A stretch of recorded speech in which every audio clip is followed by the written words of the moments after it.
numa grande polêmica falando sobre esse aborto. Vai dar o que falar.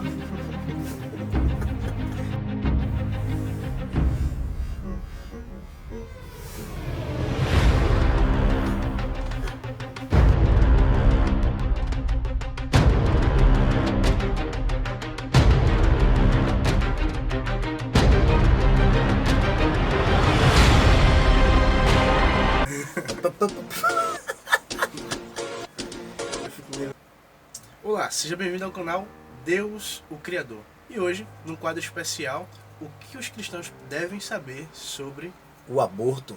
E hoje com um convidado especial, nosso amigo e querido irmão Ivanaldo, mais conhecido como Nuno. Se apresente, por favor. Bom, a todos a paz do Senhor e aqueles que assistem o canal, uma boa tarde. Nós vamos falar um pouco sobre esse tema que é bastante polêmico hoje na sociedade e que tem dividido muitos pensamentos, tem dividido muitas pessoas e segmentos também religiosos. E o Salmos 139, verso 16 diz o seguinte: teus olhos viram o meu corpo ainda informe, somente a parte dela. E hoje vamos falar sobre o aborto. Como é que a gente define? Como é que a gente conceitua o que vem a ser o aborto? E aborto vem justamente de dois vocábulos latinos. O primeiro é ab e o segundo é ortus. Ab quer dizer privação, ortus quer dizer nascimento. Então quando eu junto essas palavras, eu formo a seguinte expressão: o aborto é a privação do nascimento. Podemos dizer também que o aborto ele é a expulsão natural ao feto ou a retirada por meio artificiais. O aborto também é chamado de feticídio ou infanticídio, como é mais conhecido hoje no Brasil. Crime no qual, através do aborto, é provocado aonde ocorre a morte do feto, que se presume com vida. O interessante é que existe o aborto espontâneo, Isso. que é aquele quando se expulsa do corpo de forma natural, por algum motivo, seja lá qual for, de saúde, e o aborto causado. O aborto que é chamado de artificial, né, com meios artificiais.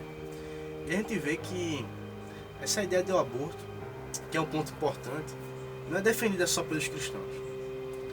Eles dizem, né, outras pessoas, no meio secular, dizem, não, só os cristãos são conservadores, são retrógrados, eles que defendem o aborto, eles não pensam nas vítimas. Não. Essa ideia de ser contra o aborto não é pertencente só aos cristãos. A gente vê que existem sociedades pagãs, inclusive, ateus, e você pode citar alguma que seja contra o aborto? Tem, inclusive eu fiz até umas anotações, pode dizer isso, né? Pode dizer isso. Tem um ateu que ele é bastante conhecido. Deixa eu ver aqui o nome desse infeliz aqui.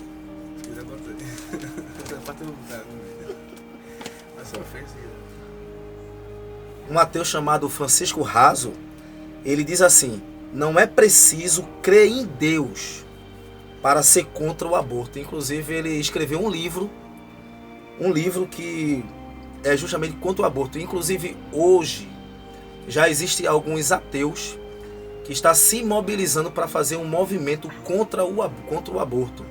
Alguns médicos, pediatras e geneticistas justamente tendo essa visão de defender a criança, o nascituro, justamente no ventre materno, contra justamente essa, não posso dizer assim, Crueldade, né? Essa crueldade, esse assassinato de forma deliberada, ou seja, querem um aval para matar as crianças.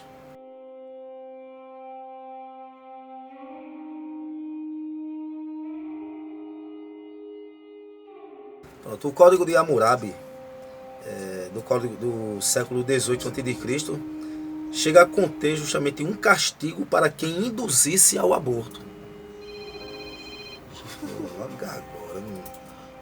Agora não. Isso é bem. Alô? Oi. Oi, tá bem? Tá bem? Tá ótimo, ok. Pronto. Inclusive no século XII a.C., Tiglat-Pileser ele punia essas mulheres que induziam o aborto. E a gente não está falando de cristãos, a gente está falando de sociedade pagã, tempo antigo, muito antes de Cristo. E a gente vê também outros, como por exemplo Hipócrates, médico grego. Ele que influencia até hoje a medicina em todos os lugares do mundo. Inclusive, muitas pessoas que se formam em medicina, elas têm que fazer o juramento de Hipócrates. E o juramento dizia o seguinte: de igual forma, também não darei remédio abortivo a nenhuma mulher. Por que não falar também de Sêneca, no século II, em um momento onde muitos louvavam o aborto, ele louvou a mãe por não ter abortado ele. Certo? Inclusive, um jornal muito conhecido, que é o jornal Gazeta do Povo, ele fez uma matéria e eu achei bastante interessante quando ele diz assim: o nascituro é o mais indefeso e inocente dos seres humanos e por isso necessita de proteção ainda mais efetiva, pois é incapaz por si próprio de fazer valer os seus direitos.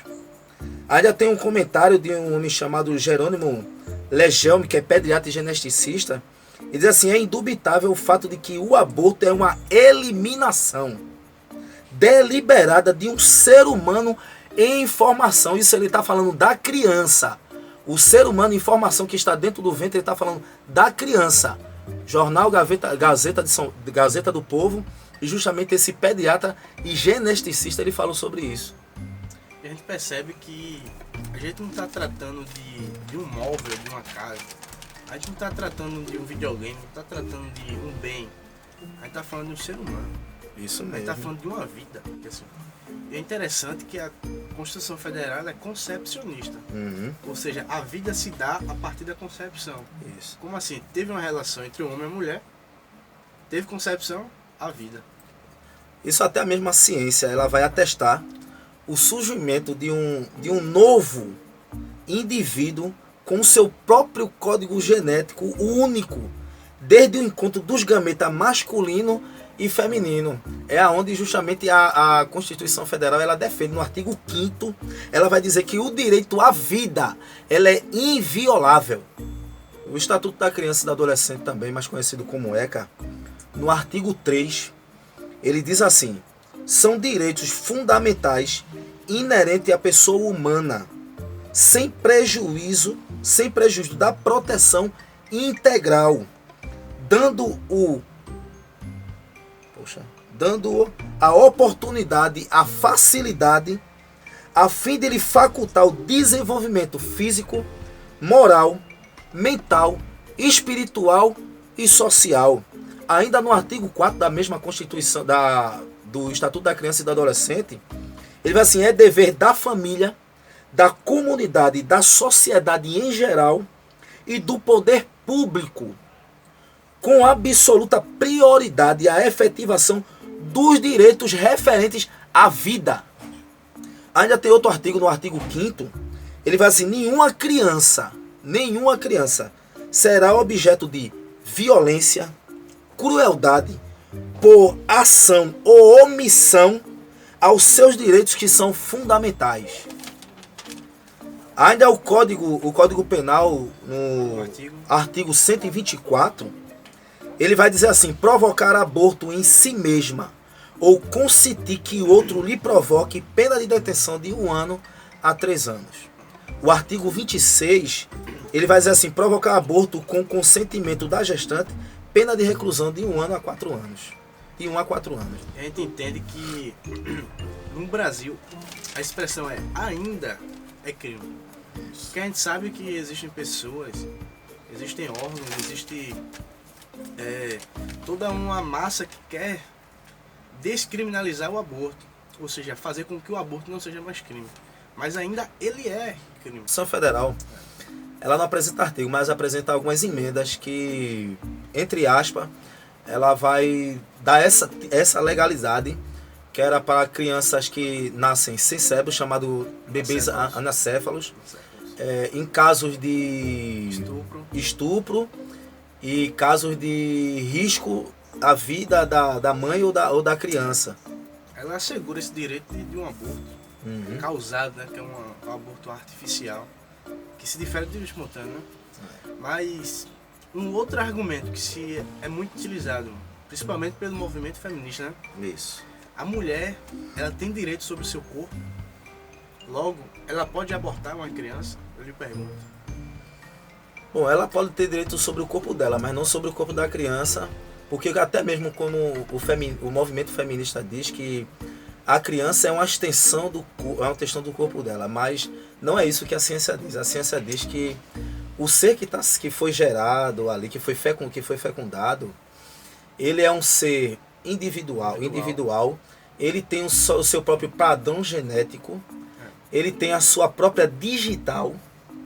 Ou seja, uma criança, ela quando ela é concebida dentro do ventre materno, ela vai receber justamente cargas genéticas do pai e da mãe. Ali será gerado um novo indivíduo, onde a partir desse ajuntamento do cromossomo XX ou XY é que vai determinar se a criança vai ser homem ou mulher. Então, isso não é uma questão que a mulher venha decidir, mas é uma questão biológica e científica. Não é a mulher que decide isso. A gente pode até focar no seguinte ponto: a mulher não pode conceber sozinha. Isso.